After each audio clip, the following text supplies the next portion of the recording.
what it is ain't exactly clear. There's a man with a gun over there, telling me I got to beware. I think it's time we stop, children. What's that sound? Everybody look what's going down.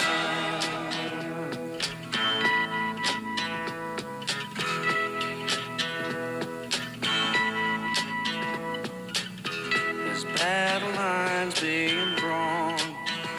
Nobody's right if everybody's wrong.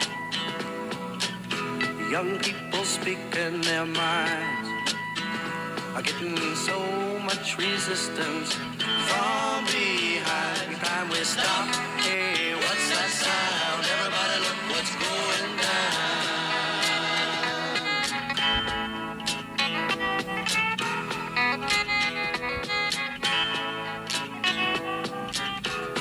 What a field day for the heat.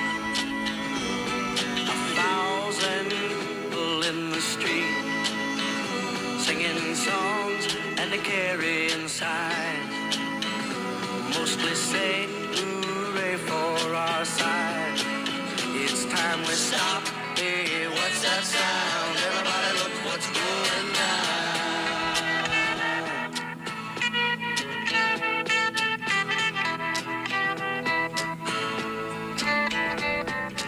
Paranoia strikes deep into your life, it will creep. It starts when you're always afraid. On the night of January 6, 2007, Channon Christian, 21, and her boyfriend Christopher Newsom, 23, headed out for a friend's birthday party in Knoxville, Tennessee. They never arrived. En route to the festivities, they were carjacked, tortured, raped, and killed in acts of unthinkable violence. Dina Christian, Shannon's mother, awoke with a bad feeling on January 7th. Channon, a sociology major at the University of Tennessee, wasn't home or answering her phone. The worry intensified when Shannon's best friend called and said that the two were no-shows at the party. Then Shannon's boss phoned to say she never came to work.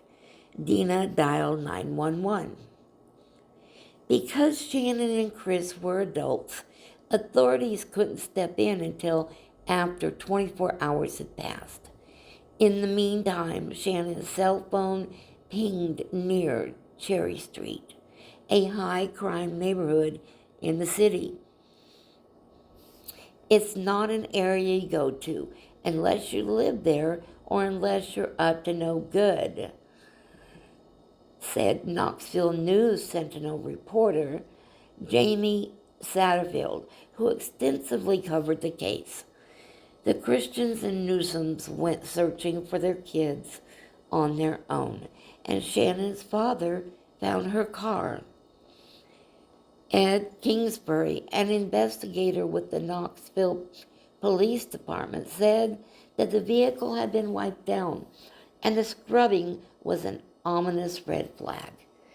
The situation went from bad to worse. On January 8th, a man burned body, still smoking in the aftermath of being set ablaze, was near train tracks.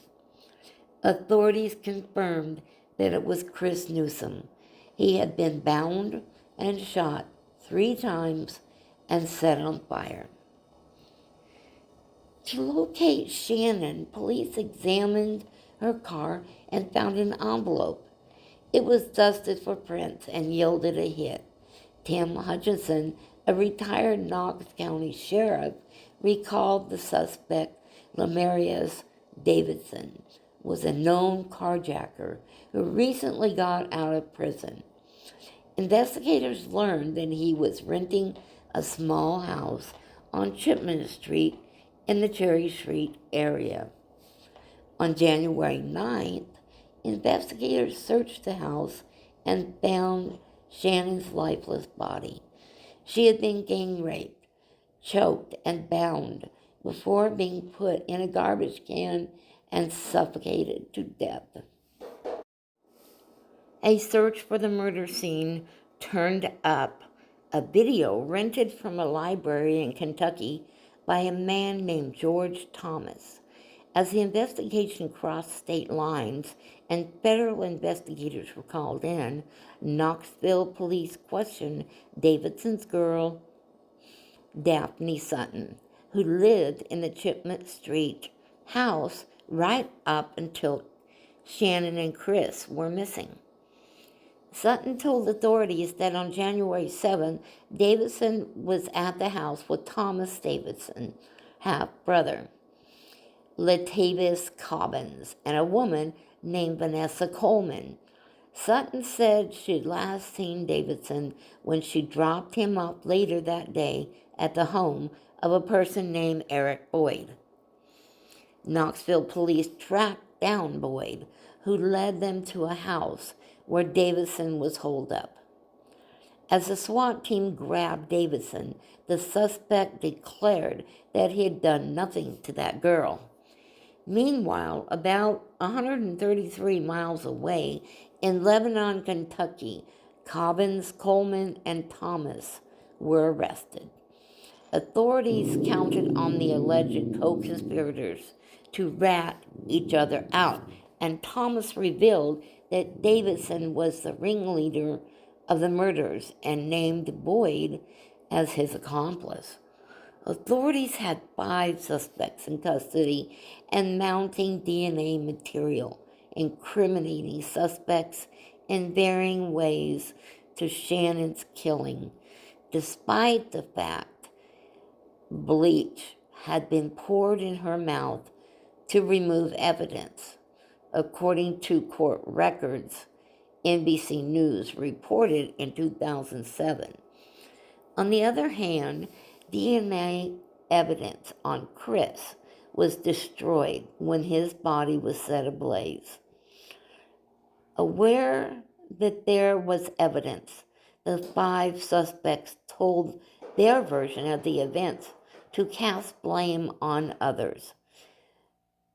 A picture of the fatal events emerged. Davidson needed a vehicle, and Channon and Christopher were targeted for carjacking. When the two were ambushed at gunpoint, another car approached and spooked the suspects. The couple was pushed into the vehicle and taken to the Chipman Street house. A key element of the case turned on Tennessee's criminal responsibility law. If you're aware of a crime and do nothing to stop it, you're held responsible too. Except for Boyd, suspects implicated themselves by admitting that they were in the house. Among the questions that emerged was whether Coleman was a willing participant in the crime or held against her will. In a journal, Coleman described events around January 7th as, quote, fun adventures, end quote. It cast doubts on her claim of innocence. Trials unfolded separately. In April 2008, Boyd was found guilty of being an accessory to a fatal carjacking and of aiding Davidson, a fugitive. He was sentenced to the maximum of 18 years. The Knox County DA built sturdy cases against Davidson, Cobbins, and Thomas. Over 8 months, each was tried independently on 46 charges, including the kidnap, rape, and murder of Channon and Chris. This was the worst crime Knoxville had experienced. Photographs of the crimes caused some people in court to pass out. The judge, former Knox County Criminal Court Judge Richard Baumgartner, declared that anyone who cried would be kicked out of the court. You will not be allowed to be in this courtroom if you do that, because I will not tolerate it, Baumgartner said in a taped proceeding. The verdicts were delivered in 3 independent trials before 3 separate 12-member juries. Davidson was found guilty of 2 premeditated murder and received the death penalty. Thomas and Cobbins each got life sentences without the possibility of parole. Coleman was found guilty of lesser charges and was sentenced to 53 years, according to a 2010 Knoxville Sentinel report. But a shocking twist that threw judgments into question came 4 years after the murders. In January 2011, Baumgartner announced he was stepping down and admitted that he was hooked on opiates. The disgraced judge resigned and eventually pleaded to misconduct before he died at age 70 in 2018. The state Supreme Court ruled that because there was DNA evidence in the Davidson and Cobbins convictions, the sentences would stand, but new trials for Thomas and Coleman were ordered. In November 2012, Coleman was found guilty of facilitating a deadly carjack and kidnap. Her sentence was reduced from 53 years to 35 years.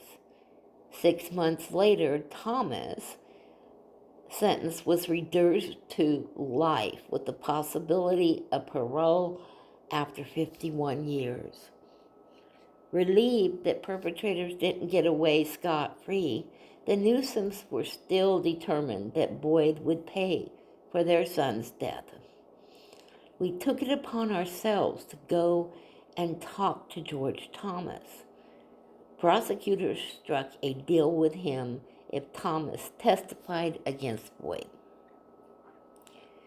11 years after the murders, Thomas threw everything on Boyd. Satterfield told producers. On August 13, 2018, Boyd was found guilty of 36 charges connected to the kidnap, rape, and murder of Channon and Chris. He received 2 life sentences plus 90 years in prison. Davidson and Boyd have unsuccessfully appealed their sentence. Knoxville, Tennessee. 10 years after the violent kidnapping and murders of their children, the Christian and Newsom families are still fighting to have their stories heard and still fighting for justice. The parents of Shannon Christian and Chris Newsom have relived these crimes so many times, but say they never want their children to be forgotten and want to keep their story fresh in people's minds because justice still hasn't been served. Mary Newsom has left Chris's bedroom relatively untouched since his murder 10 years ago this week. Quilts have been added to his bed, made by friends following his death. Each square tells a story, like the orange and white shirt he's seen wearing in countless photographs. That was Chris's favorite orange and white shirt, she said. It's now sewn together as part of a tribute to their son. Across the room in his closet sits the last load of laundry Mary Newsom washed and folded for her son.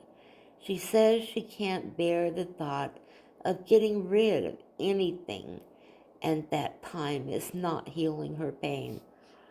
It doesn't really heal. You think about it every day, and you go through it every day. We keep his picture up around the house and talk to him every day. One of the most difficult things for me is watching his friends get married, having kids, growing up, going to the weddings, wondering this should be us. While the Newsoms say they don't like to revisit the scene of the crimes in East Knoxville, Dina Christian does make a point to come by Chipman Street, where her daughter's body was found, at least once a year. It was the worst day of my life, and it's still like it just happened yesterday. Like the Newsoms, Dina Christian says, Shannon's room has stayed the same for the last 10 years. Her book bag is still where it was when she put it down that Friday coming home from school. However, that is about to change because Channon Christian's parents, Gary and Dina, are now divorced. Dina Christian is moving out and is forced to pack up her little girl's belongings, possibly for the final time.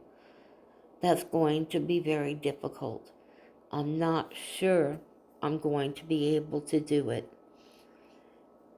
I'm hoping my friends are going to help me do that.